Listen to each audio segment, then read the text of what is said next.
The power is out, the whole street is dark, your phone is at 9%, and somewhere outside your house sits a machine capable of making electricity.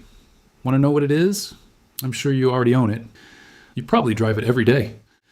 But almost nobody ever teaches you how to use it when the grid goes down. And here's the strange part.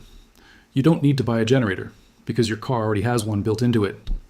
Think about what happens during a serious blackout. The lights go out first, then the refrigerator, then the freezer, then the furnace stops blowing warm air. And if you're on a well, eventually the water stops too, but your car is still sitting outside, full of fuel, with an engine designed to run for hundreds of thousands of miles, and an electrical system that produces power every time that engine turns. So stay with me, because I'm going to show you how that forgotten piece of machinery can become a backup power source for the things that matter most. And then I'll show you the simple addition that can make the whole system quieter, more efficient, and far more useful during a long outage. Here's where the idea becomes surprisingly simple. Your car already makes electricity. The component responsible is called the alternator. It's essentially a small generator driven by the engine. While you're driving, it produces electrical power to keep the battery charged and operate the vehicle's electrical systems. So the energy isn't coming from nowhere. The engine is doing the work. The alternator converts that mechanical energy into electricity. The problem is that your car produces electricity in the wrong form for most household appliances. Your vehicle operates around a 12-volt electrical system. Your house uses roughly 120-volt AC power. That's where an inverter enters the picture. An inverter converts the vehicle's DC electricity into AC electricity that ordinary household devices can use. And suddenly, something interesting happens. The vehicle outside isn't just transportation anymore. It's a fuel-powered electrical generator. But here's where most people make the first mistake. They look at the little power socket inside the dashboard, and they think, that's connected to the battery. Why not just plug the inverter into that? Because that outlet is heavily limited. It's designed for small electronics.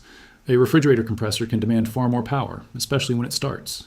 So a serious backup setup has to draw power from the vehicle's main electrical system, rather than treating the accessory socket like a household outlet.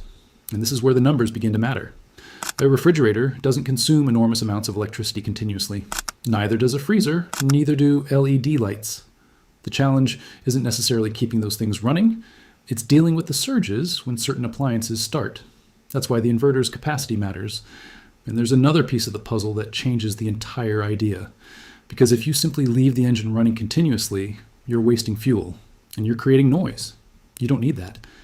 Think about a refrigerator. It doesn't need the compressor running every second. It cycles, it runs, it stops, it runs again.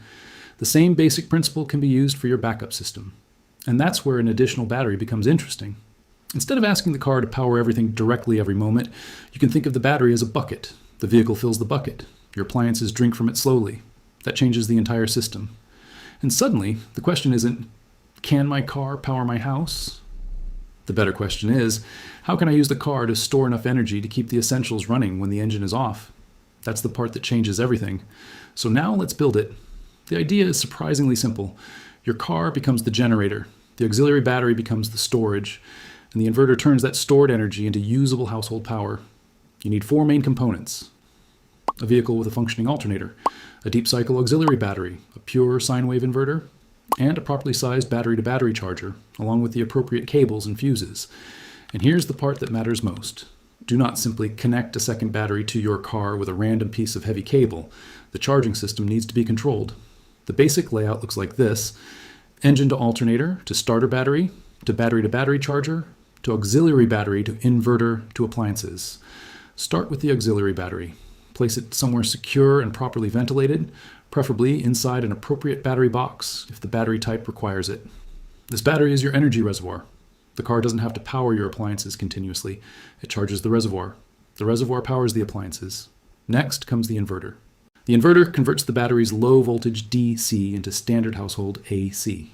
For a serious emergency setup, use a pure sine wave inverter with enough continuous and surge capacity for the appliances you intend to operate. Connect the inverter directly to the auxiliary battery using appropriately sized DC cables. Install the required fuse or circuit protection as close to the battery as practical. And don't try to run a high-power inverter through a cigarette lighter socket. Those outlets simply aren't designed for the current a large inverter can demand. Now connect the vehicle's charging system. The alternator produces electrical power whenever the engine is running. That power is directed through the battery-to-battery charger which regulates the charging process before feeding the auxiliary battery. This gives you a controlled energy path, rather than simply tying two batteries together. And pay attention to the cables. At 12 volts, relatively modest household power can translate into very large currents on the DC side. For example, a 1,000-watt load can require roughly 80 amps from a 12-volt battery before losses. At 2,000 watts, the current can be considerably higher. So use short, properly sized cables and the correct protection for your specific system. Don't improvise with thin wire, don't guess at fuse ratings, and don't let cables or connections become hot. Once everything is connected, test the system before you ever need it. Start the engine. Verify that the battery-to-battery charger is actually charging the auxiliary battery. Then switch on the inverter and begin with a small load, such as an LED lamp. Check the battery voltage. Check the charging current. Check the temperature of the cables and connections.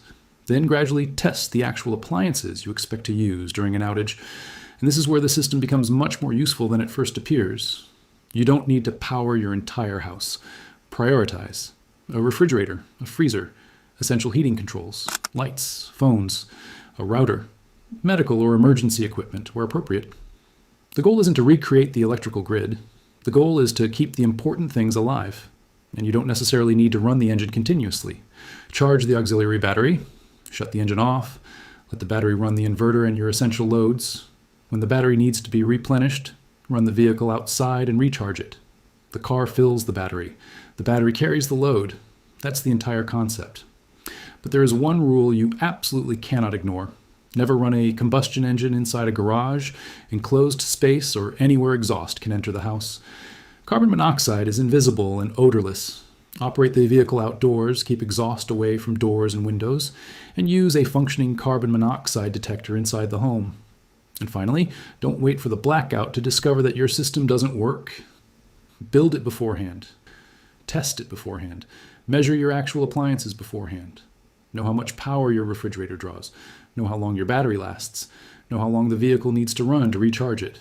Because when the grid finally goes dark, you don't want to experiment. You want to turn it on and already know it works. And now listen closely. The safest approach is not to connect this improvised system directly into your home's electrical panel. Instead, individual essential appliances can be powered independently. That means no attempt to backfeed household wiring. No improvising with the breaker panel. No pretending a portable setup is a permanent electrical installation.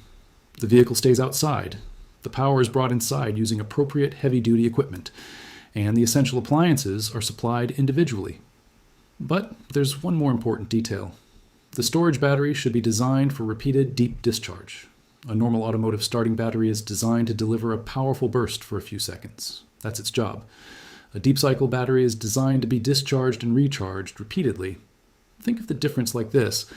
A starting battery is a sprinter. A deep cycle battery is a water tank, and your backup system needs the tank. The vehicle becomes the pump that refills it. Now imagine the sequence. The power goes out.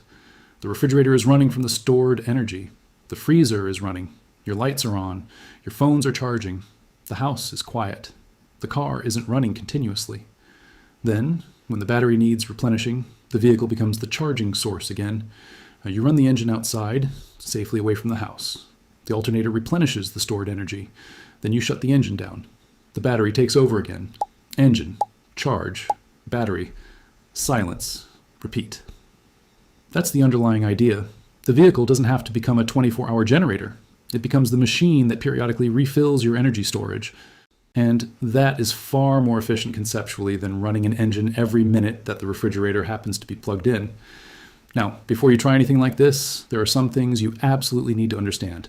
This is not a magic system that turns a car into an unlimited household power plant. The actual usable output depends heavily on the vehicle, alternator, inverter, battery, appliance loads, and operating conditions. Large electric heaters, air conditioners, electric water heaters, ovens, and other high-power appliances can overwhelm a small backup system very quickly.